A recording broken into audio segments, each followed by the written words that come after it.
Now desk in arraignment hearing for the man accused of kidnapping a pregnant Beaver Dam teenager is set to happen later today. Gary Day is scheduled to be in court this afternoon at 1:30 in Dodge County, and that's where we find our Brooklyn Andrees. She is live this morning just outside the courthouse to go over all the details here in Brooklyn. Can you kind of break down what we are expecting to see happen today in the courtroom?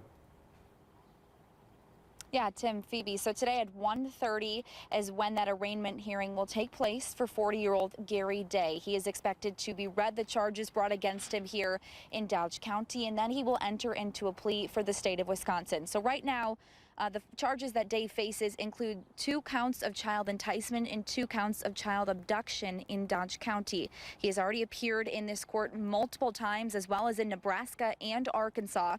Day was arrested in early April in Omaha, Nebraska, following an Amber Alert for now 17-year-old Beaver Dam Sophia Franklin. Franklin is pregnant with Day's child. Day was indicted on multiple federal counts, including transporting a child for the purpose of sex, and he is currently being held here in Dodge County on a $2 million bond. And because Day is being held here in the state of Wisconsin, he requested that his federal trial be pushed back. That was set to begin early last week. They did grant that approval, so that trial is now set for Tuesday, September 9th. So we'll continue following this today as he appears in court at 1:30.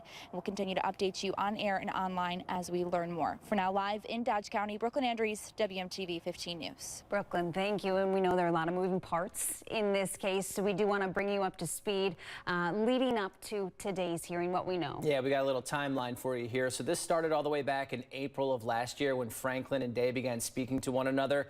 They stopped talking online for a while, but it picked back up in January of this year. And now after that, I should say, that's when Day is accused of taking her from her family's home about a month after they started talking on February the 3rd. An Amber Alert was put out that same day. Franklin was missing for months before eventually being found at a truck stop in Nebraska with Day on April 3rd. He was arrested that same afternoon.